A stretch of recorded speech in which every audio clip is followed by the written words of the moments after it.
El 4 de octubre de 1582, los habitantes de Italia, Francia, España y Portugal se fueron a dormir para despertarse 10 días después, exactamente el día 15 de octubre. No se trató de ninguna enfermedad o ningún extraño fenómeno paranormal, sino que fue simplemente un mero procedimiento administrativo. Fue un cambio de calendario. El calendario juliano, introducido en Europa por Julio César, que se basó en el egipcio, era bastante exacto, pero tenía un pequeñísimo error. Establecía la duración del año en 365 días y 6 horas, cuando en realidad era de 365 días, 5 horas, 48 minutos y 45 segundos. Lo que suponía que cada año la fecha oficial se atrasaba 11 minutos y 15 segundos respecto a la astronómica.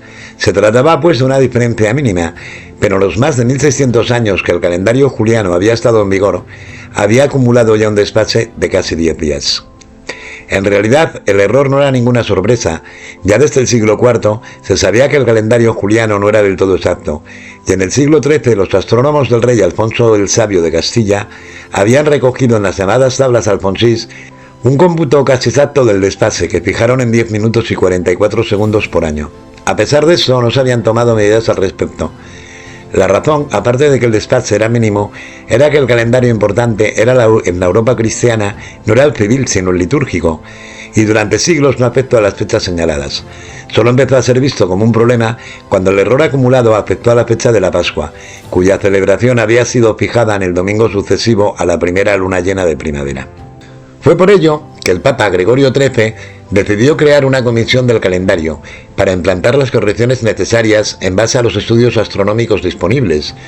De ella formaban parte estudiosos como Christopher Clavius, un astrónomo al que recurrió el propio Galileo, y Luigi Lilio, que fue el autor principal de una propuesta de calendario que se tomó como modelo. Lilio murió en 1576, sin ver nacer el nuevo calendario, que fue finalmente aprobado en septiembre de 1580. Sin embargo, su aplicación se retrasó hasta octubre de 1582. Pero la medida no fue muy popular en un primer momento, y al principio solo Italia, Francia, España y Portugal la aplicaron, a pesar de que Gregorio XIII la había promulgado a través de una bula papal. Los países católicos adoptaron el nuevo modelo en los años siguientes, mientras que la mayoría siguió usando sus propios calendarios. Todavía hoy en día en los países que no son de tradición cristiana se mantiene un sistema dual en que el calendario católico es usado paralelamente al propio. Incluso en los países que acogieron de buen grado la reforma, el cambio no estuvo libre de quebraderos de cabeza. El más evidente tenía que ver con los documentos oficiales. Se decidió que todas las fechas anteriores a la reforma se mantendrían según el calendario en vigor en esa época, por la evidente imposibilidad de cambiarlas.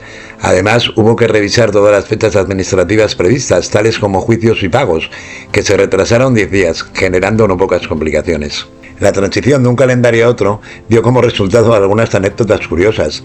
Las personas que habían muerto inmediatamente antes del 5 de octubre, entre las que se encontraban nombres como el de Santa Teresa de Jesús, tuvieron que esperar sobre el papel otros 10 días antes de ser enterradas.